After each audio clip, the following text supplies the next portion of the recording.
Hi guys! Welcome to the Chubby Feed. Samahan niyo kami papunta sa South Korea for a week.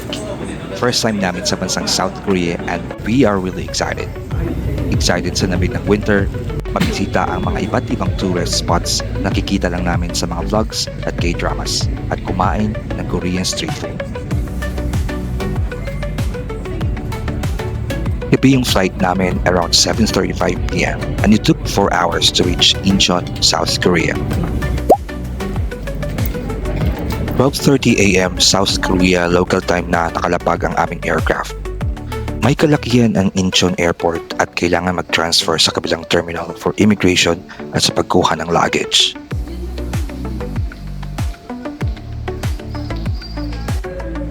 Ito yung facility na wala sa airport natin sa NAIA, ang people mover or train para ma-connect ang iba't ibang terminals. As first-timers, kailangan natin magpa-pick sa Incheon Airport na sign. Proof na nasa South Korea na tayo.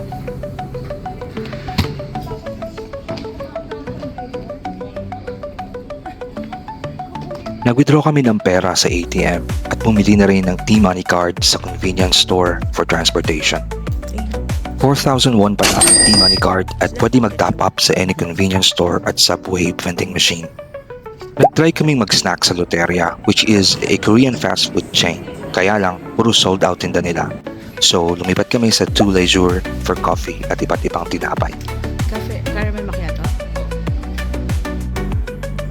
Dito actually nag-originate sa Korea ang bakery chain na ito at meron din itong mga branch sa atin. At dahil nasa Korea na tayo, nag-banana milk agad si wifey. Haha. Medyo tumambay pala tayo muna dito at nagantay na bumukas ang AREX or Airport Railroad Express. Around 5 a.m. pa yung schedule ng train from airport to Seoul Station. Nag-top up muna tayo ng T-Money card para magamit natin sa iba't ibang mode of transportation dito sa Korea. Charging is complete. Yung sinakyan namin ay ang all-stop na train papuntang Seoul Station since hindi naman tayo nagmamadali. Ito ang pinakamurang mode of transportation papuntang Seoul. From an airport railroad, lilipat tayo papuntang Seoul Subway Line 1. Ginamit namin agad tong luggage conveyor. Siyempre, wala nito sa atin. Ang Seoul Subway ay isa sa may pinaka-extensive na metro subway line sa mundo. Napaka-convenient nito para sa mga travelers at di mahihirapan sa pagbuhat ng mga luggage sa mga areas na may mga hagdan.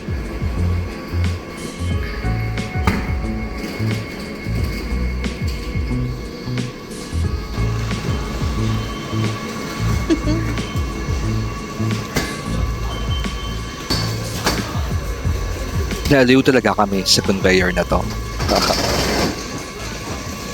This is officially our day 1 sa South Korea. Dito kami magsistay sa Seoul Inn Hotel Dongdaemun for a week. Around 400 meters ito sa pinakamalapit na subway station. Ang early check-in ng hotel ay 12 noon pa, so iniwan na lang namin ng yung luggage at kumala. First stop ay itong Cheonggyecheon Street, which is 2 blocks away lang from our hotel. Letter CHD. Ay, may snow pa sa ano. Dahil sa galing tayo sa tropical na bansa, namangha agad kami sa mga yelo na nabuo sa gilid ng sapa. Sunny ngayong araw pero napakalamig at minus 3 degrees Celsius. Kita natin. Since hindi nag-snow, ito lang yelo sa kilid ng ilog.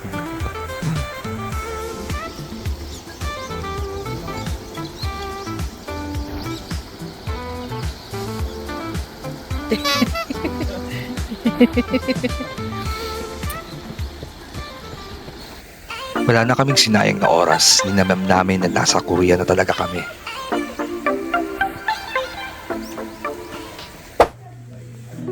Kumain muna kami sa McDonald's within the area. First time McDo namin ito sa Korea. May mga pagkain sila na dito lang sa Korea makikita. Masarap yung peach na juice nila.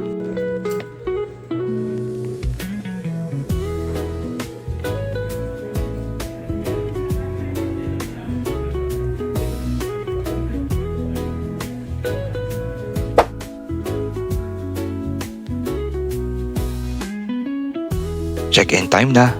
Nagbayad kami ng additional para sa early check-in.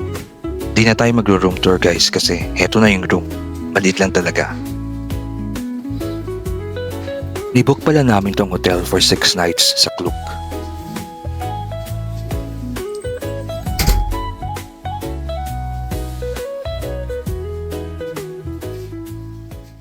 Katapos namin mag-rest ng ilang oras, papunta tayo agad sa Myeongdong para mag-food trip. Siyempre, wala tayong sasayangin na oras. Magsasaboy tayo papuntang Myeongdong. Actually, hindi naman ganun kalayo yung Myeongdong from hotel. Siguro less than 5 kilometers lang ang distance. Myeongdong is a premier shopping and tourism district in central Seoul. Kilala ito dahil sa dense concentration of mid to high price retail stores, Korean cosmetic brands, at vibrant pedestrian-only street food alleys. Dito tayo ngayon sa Myeongdong Shopping Street, which is Seoul's premier shopping mecca. Pero yung pinunta natin dito ay ang mga street food stalls. Excited na kaming tikman ang iba't ibang Korean street food.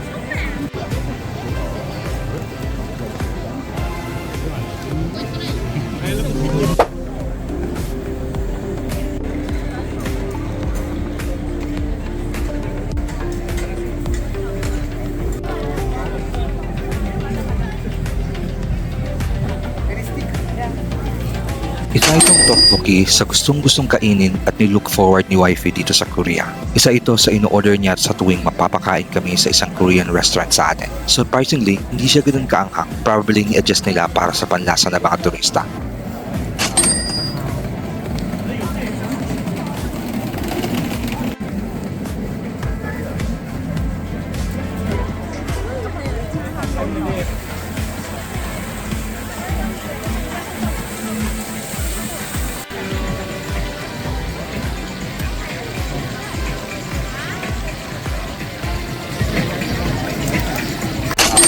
I-try namin itong shrimp na ni-fry. Saktong-sakto yung seasoning at pampalasa neto. Panalo.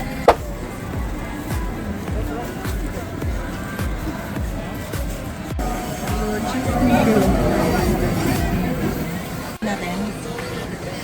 10,000.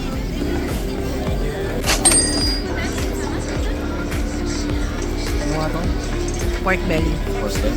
Pork belly, rolled pork belly with cheese and kimchi. Sarap no? 10,000 won guys. Sulit na siya for 10,000 won.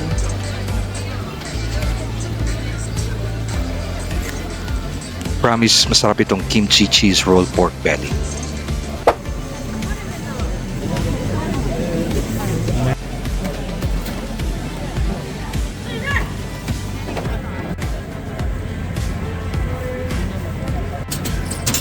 Nakakaaliw din panoorin itong vanilla marshmallow ice cream habang tinotorch.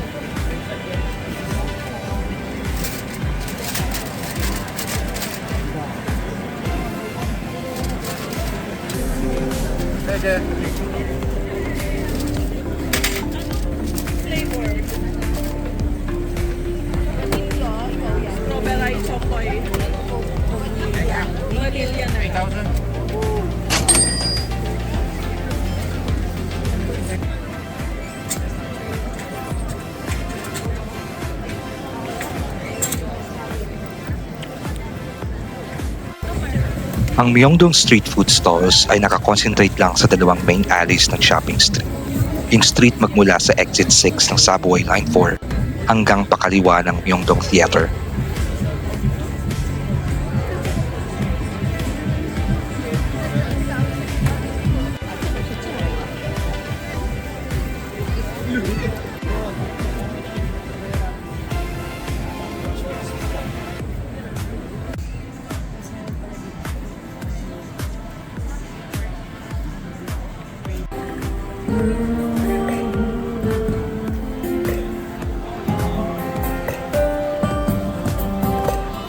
May mga nagbabask pala dito sa Myeongdong. So far, sobrang na-satisfied naman kami sa aming food trip at first night dito sa Seoul. These wraps are day 1. Day 2 na natin sa Seoul at medyo late na kami kumising. Papunta tayo ngayon sa Gangnam District dahil nandoon ang sadya nating sikat na library sa COEX Mall. Nagsubway kami na may dalawang transfer.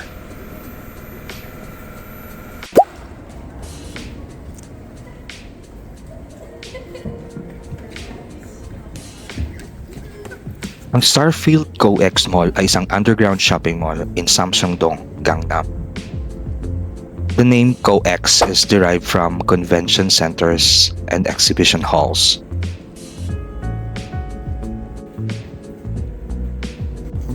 Masyado pang maraming tao sa Starfield Library, so ikot muna tayo sa mall at mag-lunch. Dito kami kumain sa Michoku, isang Japanese restaurant. Ayaw mo na spicy na basic flavor lang tayo. Okay lang. Oo lang. Ng basic.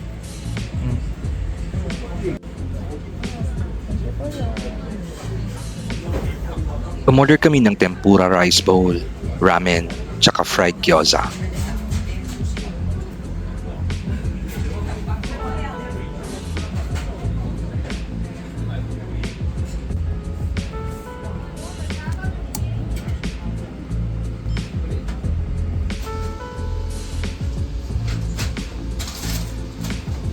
In all fairness, masarap yung food nila.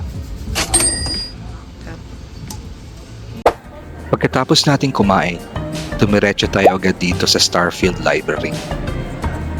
As expected, hindi pa rin humuhupa yung mga tao dito. Located itong library sa gitna ng Co-X Central Plaza. Ang Starfield Library offers visitors a perfect reading space. Ito ay 2-story library na mayroong 13-meter tall bookshelves at soft lights to ease the eyes, as well as the various types of tables with electric plugs for those with laptops. Kailangan natin mag-akyat panaog sa escalator para mag-photoshoot.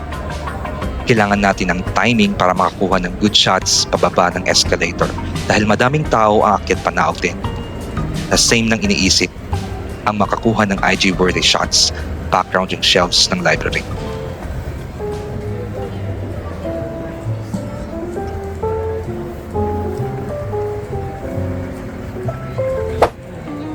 Nakakamangha ring isipin dahil sa taas ng mga bookshelves, ang hirap abutin at kunin ng mga libro na nasa itaas na bahagi.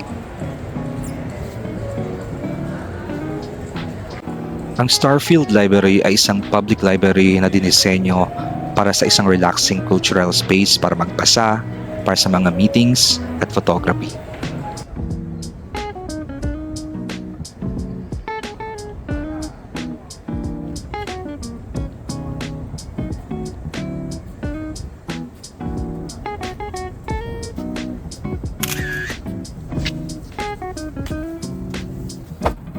Ang susunod nating pupuntahan ay ang Gangnam Style Sculpture. Dito lang rin yan located sa labas ng Co-X Mall. Ang Gangnam Style statue ay binuksan noong 2016. Ito ay isang malaking bronze sculpture featuring 2 giant golden hands na nakapose na parang nag-horse riding. Itinayo ito para i-commemorate yung global hit song ni Psy noong 2012 at it serves as a tourist landmark and plays the song when visitors stand beneath it.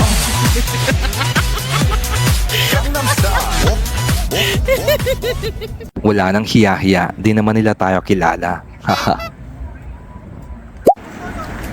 Ang susunod natin pupuntahan ay ang Hongdae Shopping Street, which is a vibrant 1.3 kilometer pedestrian-friendly hub dito sa Seoul na mas kilala dahil sa youthful fashion, indie music, and street art. Located dito malapit sa Hongik University, and it offers trendy clothing, cosmetics, and character merchandise. The area is packed with cafes, restaurants, and live performances.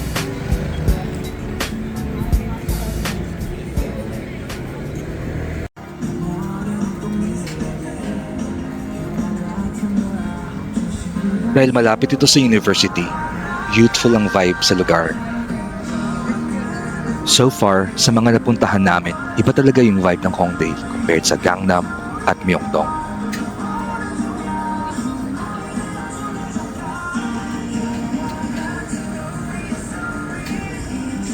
Nakakabata yung feels, yung feeling na bumalik ka ng college days mo.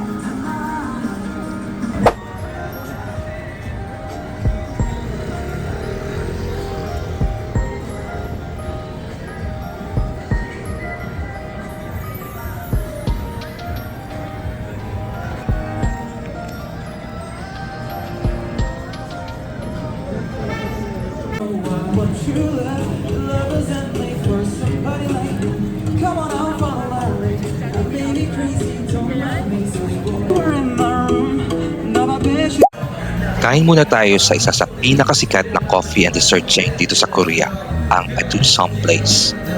Kahit saan sulok ka lumingon, meron ka makikitang branch nila. Multi-story ang store nila dito at napaka-cozy.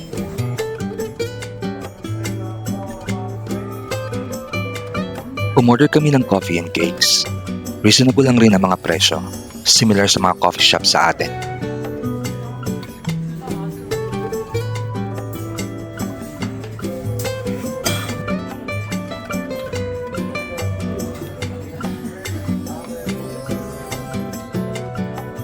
Excited kasi.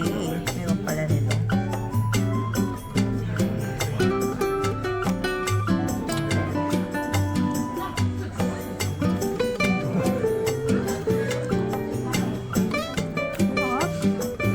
Sarap. Nasa talaga yung coffee.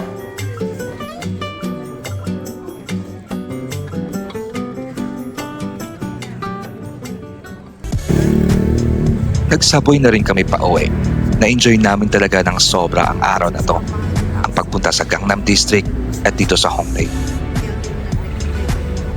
This wraps our day 2. Day 3 na natin at culture at history ang atake natin ngayon. Pupuntahan natin ang sikat na Gyeongbokgung Palace at Bokchon Hanok Village. Heto pala ang itsura ng neighborhood within our hotel. Mga 400 meters na lakad papunta sa nearest exit ng subway.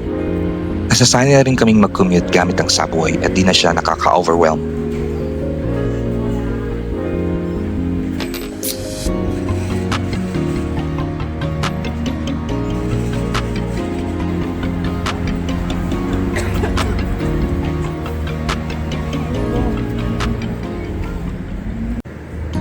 At dahil hindi pa tayo nakapag-breakfast, bumili kami netong waffle on the way sa Gyeongbokgung Palace. Mura lang ito guys, mainit-init pa at masarap.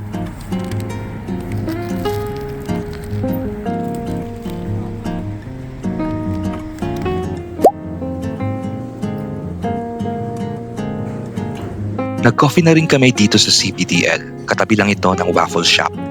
Kailangan natin ng coffee para sa araw na to. Coffee is life kasi para sa amin.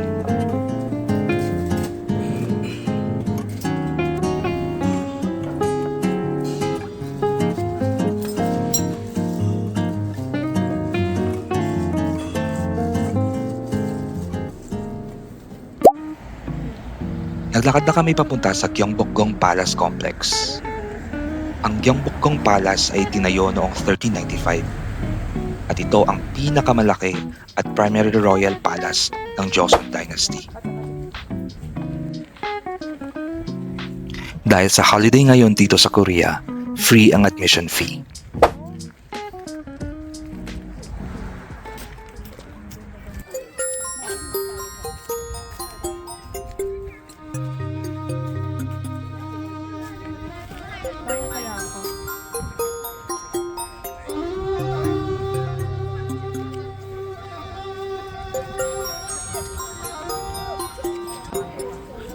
Napakalawak na itong Gyeongbokgung Palace Complex. May mga halls ito, pavilions at ponds. Napaka-surreal para sa amin na nandito na kami kasi nakikita lang namin ito sa mga K-dramas at K-movies. Hindi na rin pala kami nag-rent ng hanbok kasi feeling namin winter season sobrang lamig. At least may ilulook forward kami pagbalik sa South Korea in the future. Probably ibang season.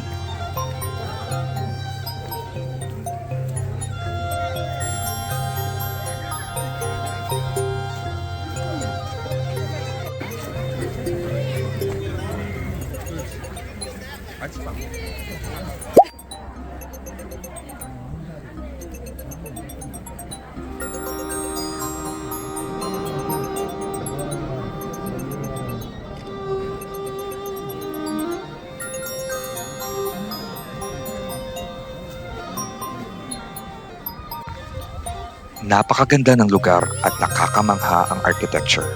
Although, mostly restored version na lang itong palace complex, nakaka-amaze pa rin isipin kung paano ang pamumuhay dati ng mga Koreans.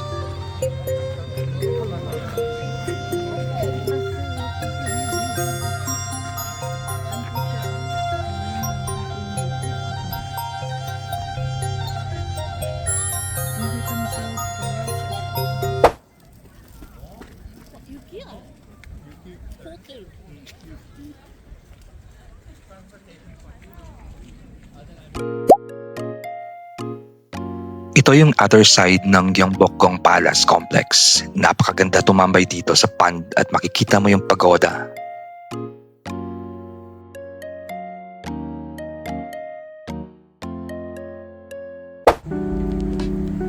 Ang next stop natin ay ang Bokchon Hanok Village.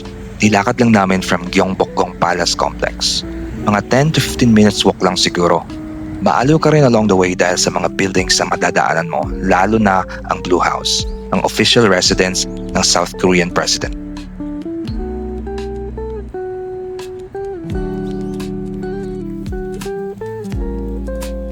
Mabundok ang papunta sa Bokchon Hanok Village. Steep yung mga hagdan.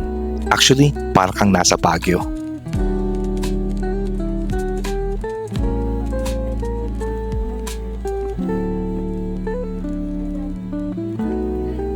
Ang Bokchon Hanok Village is a historic residential neighborhood in Seoul, South Korea.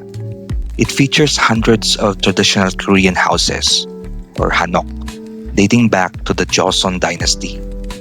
Ito ay located between Gyeongbokgung Palace, Changdeokgung Palace, at Jomnyo Shrine. It serves as a preserved cultural area offering tea houses, restaurants, and cultural centers.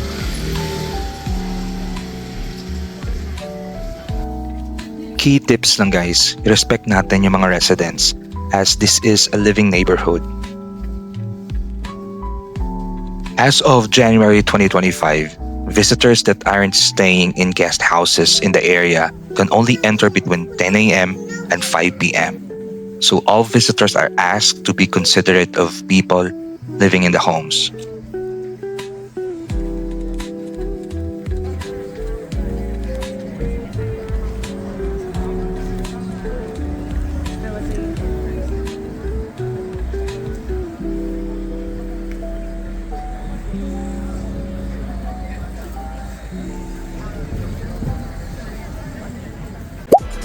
Balik Myeongdong tayo guys, hindi para mag-shopping kundi para mag-late lunch. Gustong gusto ni wifey tikman ang manok sa Puradak Chicken.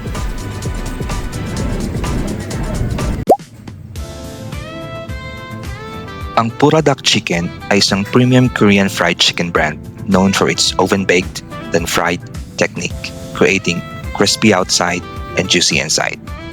Honestly guys, masarap talaga siya.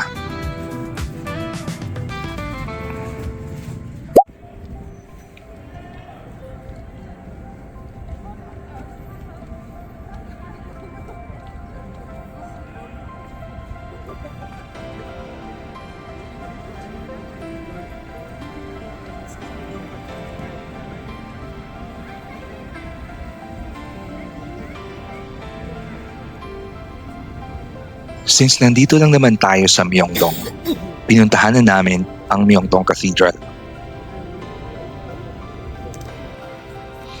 Ang Myeongdong Cathedral ay ang birthplace ng Roman Catholic Church in Korea and the first Gothic-style brick church in the country, consecrated in 1898. Ito rin ay isang historic site and seat of the Archdiocese of Seoul, as it serves as a serene iconic landmark amidst the busy shopping district.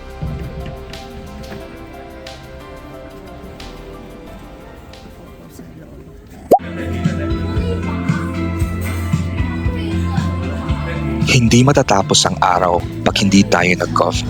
Napakaganda at kakaiba ang vibe ng coffee shop na ito sa Myeongdong. Masarap din coffee at cakes nila. Nakakapagod ang araw na to physically, but overall, sobrang enjoy. This wraps our day 3. Day 4 na natin sa Seoul. At this time, medyo chillax lang yung ating itinerary. May mga bibilihin lang tayo sa Myeongdong at sa Lotte Mart. First time namin mag-bus from our hotel to Myeongdong at mas convenient pala mag-bus dahil konti lang ang lakad sa mga bus stop. Ibang-iba ang itsura ng Myeongdong pag maaga pa, lalo na't wala pang mga food stalls. May bibilin si wifey sa Olive Young ng mga items. Actually, bilhin to ng mga katrabaho niya. Marami palang Olive Young sa Myeongdong, pero doon kami pupunta sa flagship store nila. Bawal pala mag-video sa loob ng store nila. Nakain sana kami sa Hanam Big Restaurant na ito, pero parang wala silang balak ng bukas kahit late na. Kaya, napadpad kami sa mahal na restaurant na ito.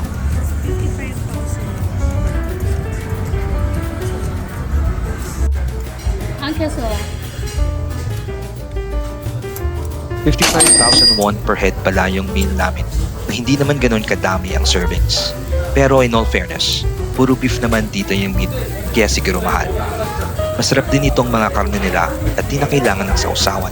As in lang, goods na. Yung kimchi beef stew na yan, di pala sa table namin dapat yan. Na mali lang ng lagay. Nahigop na namin. At dahil language barrier is real, ayun, sa amin yung bayad. 11,000 Korean won din yun. Sarap naman.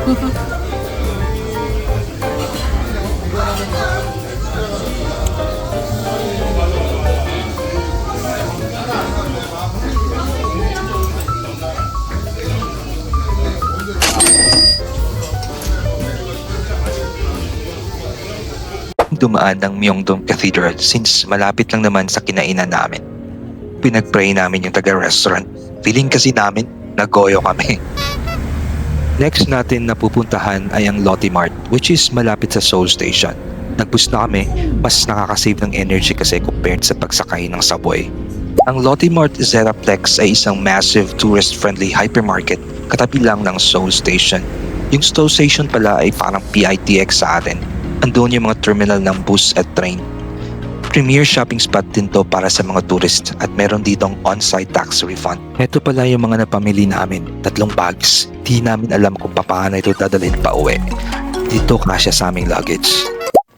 Day 5 na natin at medyo excited kami sa itinerary for today.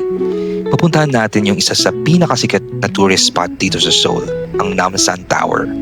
Pero before tayo dumaan doon, breakfast muna tayo sa McDonald's. Naglakad lang kami papuntang Dongmyo Station ng subway. Katabi lang neto ang McDonald's. Namnam namin yung winter breeze ng Korea. Haha. Ang sarap ng feeling pag nasa indoors ka na. Iba din talaga yung lamig ng Seoul. Nananapak at nananabad. Ngayon, alam na namin yung feeling na nagde-defrost ng karne pag pumapasok kami sa isang warm na establishment. Yung parang lumalabas yung lamig sa katawan mo at unti-unting umiinit yung body parts mo. Haka. Kidding aside, Okay naman. maganda yung spot namin dito sa McDo, Street View. In-order namin yung mga items ng McDo na dito lang sa Korea meron.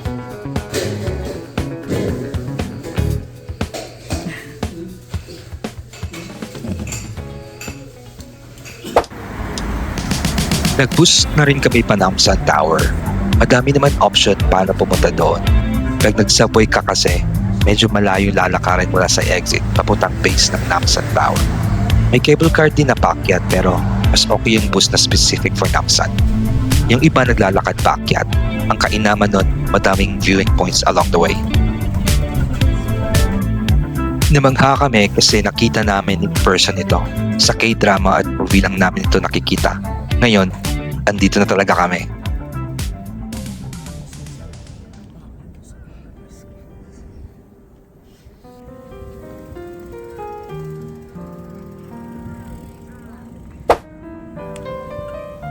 Namsan Seoul Tower, often called N Seoul Tower or Namsan Tower, is an iconic 236.7 meter communication and observation tower on Namsan Mountain in central Seoul, South Korea.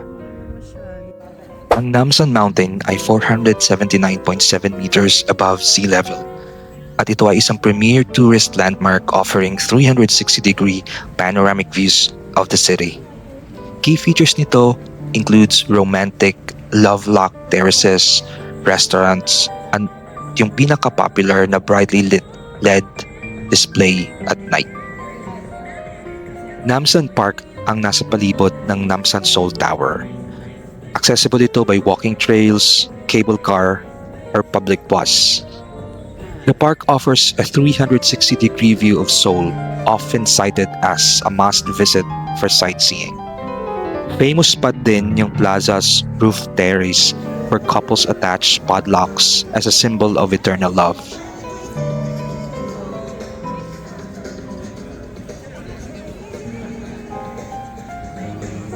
Marami din ditong restaurants, cafes, and gift shops.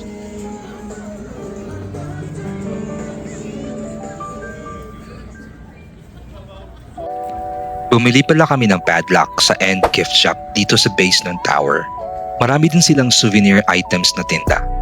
Siguro kakaiba itsura dito ng paligid pag hindi winter, especially pag spring or fall. Ang sarap lang magliwaliw dito. Actually, isa sa pangarap namin ay may snowfall sana dito habang naglalagay kami ng love lock. Unfortunately, nagkataon na walang snowfall sa week na to. Dami-dami ng mga padlocks nang nandito. So, kayo na bahala maging strategic kung saan nyo ilalagay padlock ninyo para pagbalik nyo dito in the future, mababalikan nyo pa rin. Ito yung nabili naming heart lock sa End Gift Shop. Nagsabay na rin kami ng mga ref magnets at keychain. May kasama na pala itong pen para panulat. Wala pala itong susi. Hindi ito yung padlock na di susi.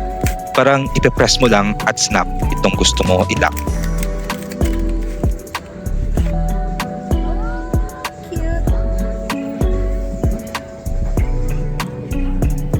Happy feet.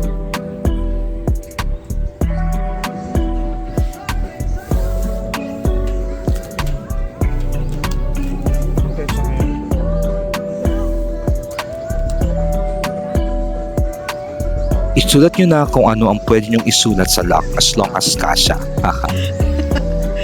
Taytay represents Bacolod.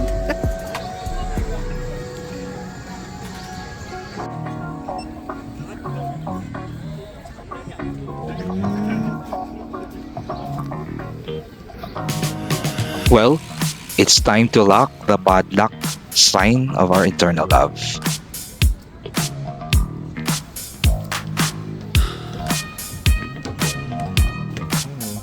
Medyo malawak pa pala itong Namsan Tower na complex. Di na namin masyadong nilibot pa. Nagko-conserve kasi ng energy ang mga tito at tita nyo. Haha. Nag-boost na tayo ulit pababa.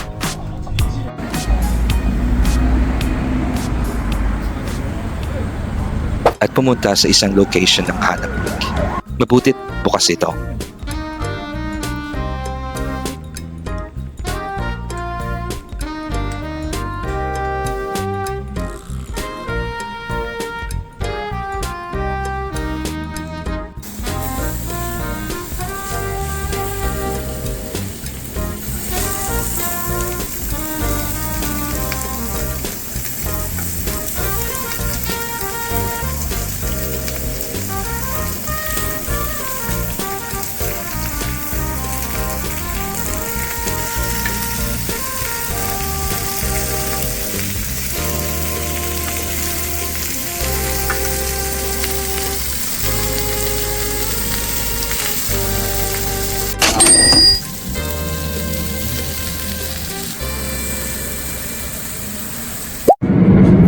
Pagkatapos nating mag-lunch sa Hanam Peak, mag-coffee at dessert tayo. 1 block away lang itong coffee shop na idea. Literal na nag-coffee kami talaga sa labas ng shop para may iba yung ambience. Pero nagkamali yata kami ng desisyon dahil malamig talaga sa labas, lalo na pag kumahangin. All in all, kakaibang experience para sa amin at masarap yung coffee nila.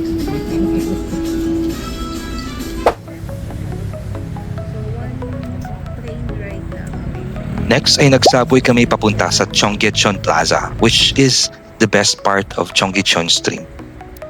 Karugtong nito yung stream na pinasyalan natin first day na pagdating natin sa Seoul.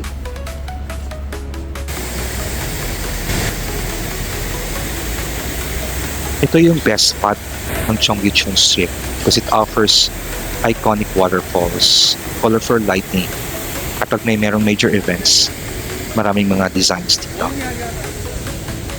Bukod sa waterfall, dramatic daw ang nighttime lights dito.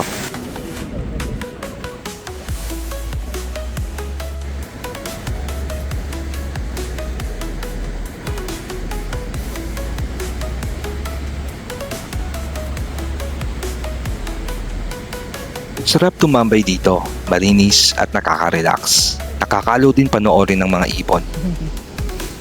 Papakitang gilas, no?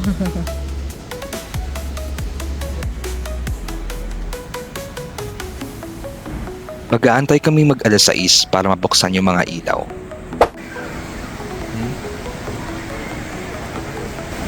Nakakamangha talaga itong ginawa ng Korea sa sapa nila.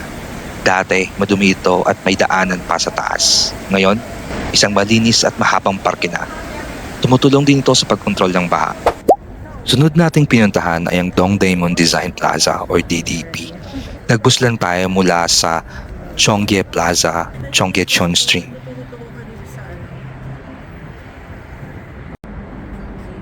Ang DDP is a major neo-futuristic cultural landmark sa Seoul. Ito ay located sa Dongdaemun. This iconic blob-shaped complex features 45,000 aluminum panels and serves as a hub for design, fashion shows, exhibitions, and conferences. Ito ay open sa public at included yung park, shop, and the 24-hour design market. Kilala ito sa kanyang architecture known for its fluid, curved design with no internal columns. Ito ay may mga section na comprise ng art hall, museum, design lab, and design market. Ito ay isang cultural hub dahil nag-host ito ng Seoul Fashion Week, trade shows, at yung Seoul Light Winter Light Festival.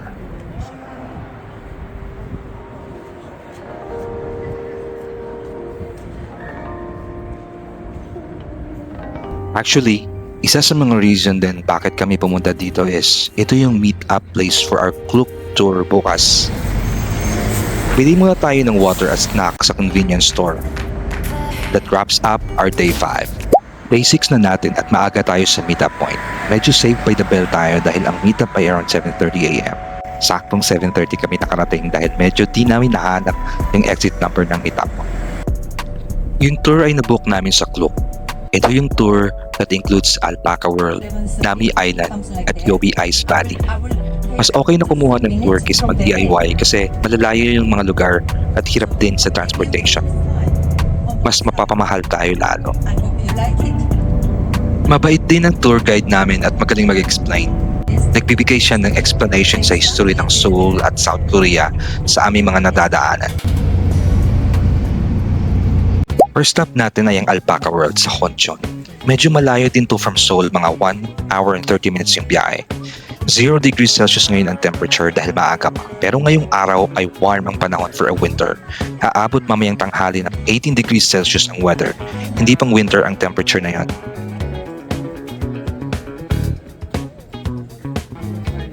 Ang Alpaca World ay isang 110,000 square foot nature-focused animal farm in Hongcheon.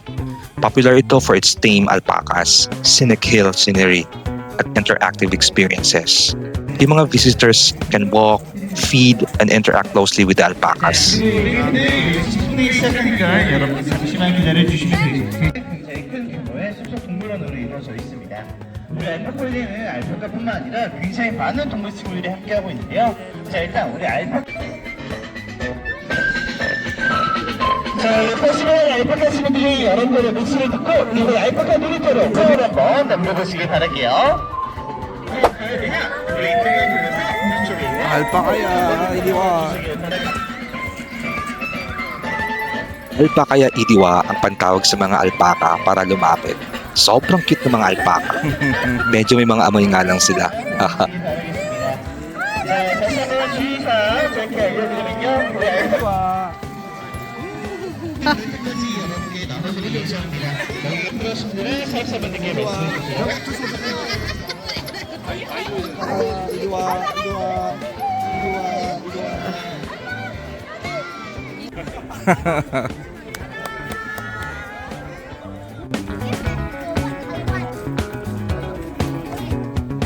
Sobrang lawak na itong complex ng Alpaca World. If nakatour kayo, hindi nyo talaga mapupuntahan lahat ng sulok na ito dahil sa limited na oras.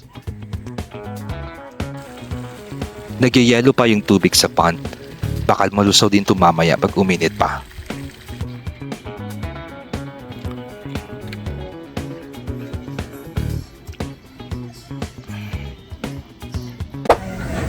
Before tumuloy sa Nami Island, nag-stop muna kami dito sa isang restaurant for lunch. Hindi ito part ng tour. Iba yung bayad dito. May option naman na di kayo kumain. Pero since nandito na lang tayo, kailangan nating matikman yung famous na dish ng area na to, ang dak galbi.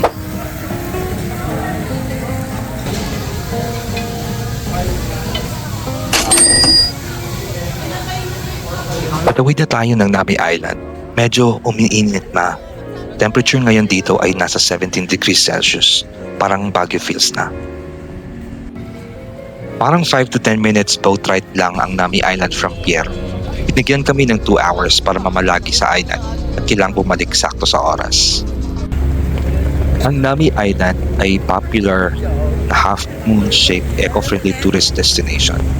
Famous ito for its picturesque, tree-lined walking lanes, stunning scenery, and for being the filming location of the K-drama Winter Sonata. Yung frozen fountain nila sa kabila, medyo nalulusaw na. May mga parts ng yelo na bumabagsak dahil warm ang temperature. Sabi nga ng guide namin, spring-like yung weather today kahapon.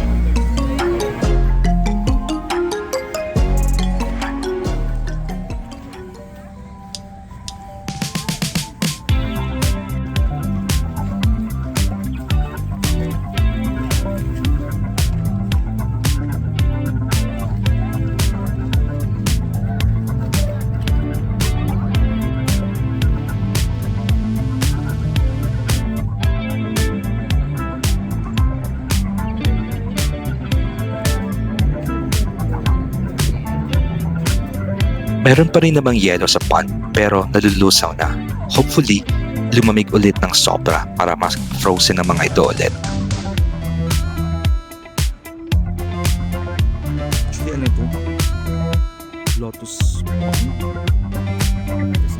Ay, Lotus Garden. Unfortunately, sarado ang snow sledding dahil siguro lusaw na yung snow at mga yelo. Medyo warm kasi yung temperature kahapon at ngayon.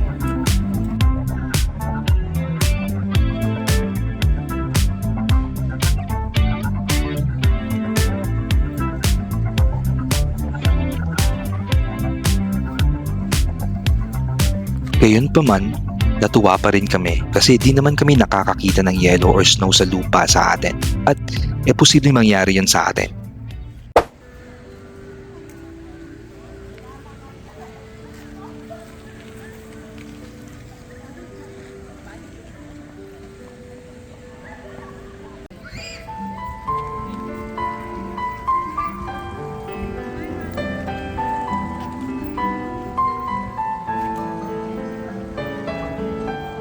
Ito daw yung spot ng K-drama noon na Winter Sonata. So, kailangan natin magpa-picture dito.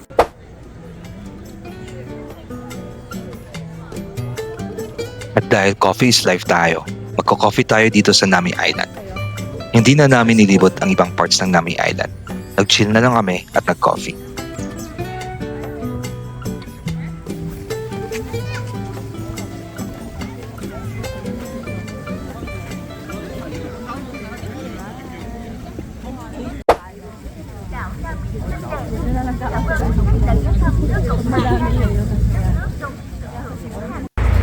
Off to our next destination na tayo, ang UB Ice Valley.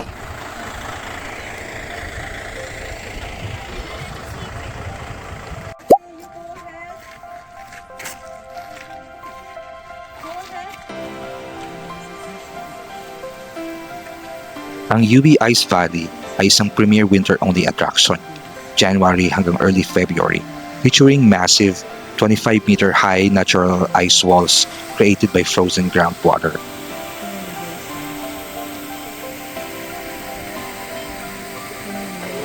Free entrance ang area at open 24 hours pero best visited siya during daylight.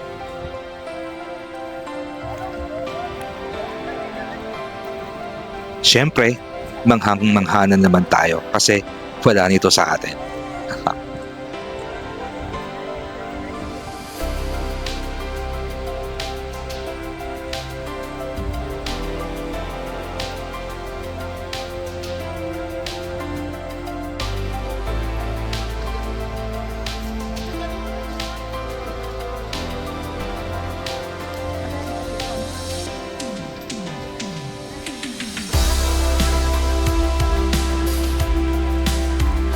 Ang saya netong tour na to at napaka-memorable para sa amin. That wraps up our Klook tour. Dito kami nagpababa sa Myeongdong. Plano kasi namin mag-food trip ulit. Haha.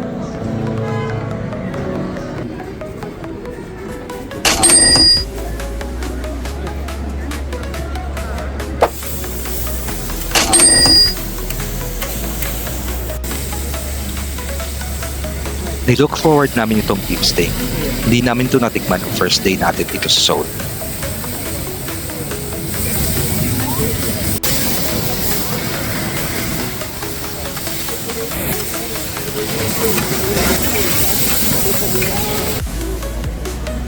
Panalo. Sobrang sarap nito guys. Ito ata ang pinakamahal na strawberry juice na tikman ko. That wraps up our 6th day in South Korea. This is our last day in South Korea. Nag-check out na kami sa hotel at nag-iwan ng luggage. Di pa tayo uuwi. Mamayang madaling araw pa kasi yung flight natin pabalik ng Pilipinas. Madami pa tayong pupuntahan dito sa Seoul.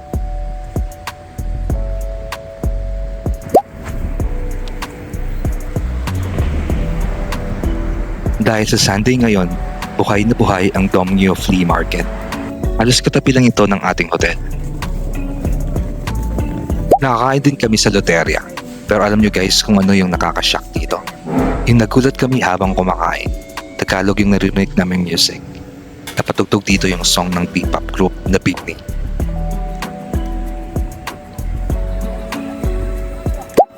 Napadpad din kami sa Insadong Street, which is a 630-meter long, culturally rich street led in traditional Korean art, tea houses, and handicrafts with modern cafes and shops.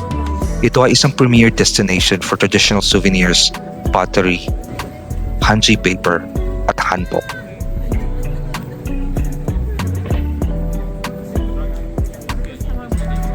Binisita din namin ang Ikseondong Hanok Village, which is a trendy, historic neighborhood in central Seoul. It features over 100-year-old traditional Korean houses converted into charming cafes, restaurants, and boutique shops. Known for its narrow, picturesque alleyways, it offers a vibrant blend of traditional architecture and modern lifestyle, making it a popular spot for dining and taking photos. Kumain kami dito sa Soha Salt Pond. Medyo mahirap makapasok at makakuha ng seat, pero tiyagaan lang. Napakasarap ng kanilang mga tinapay, lalo na yung salt bread. Masarap din coffee nila. Ang sarap nitong balik-balikan.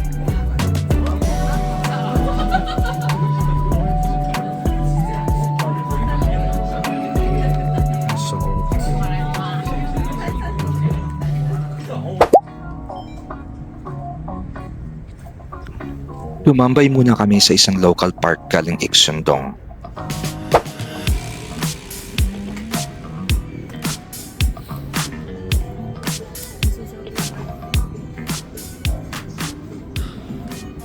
Kinuha na namin ang aming luggage hotel at nag-decide na mag-limousine bus na lang kami papuntang airport.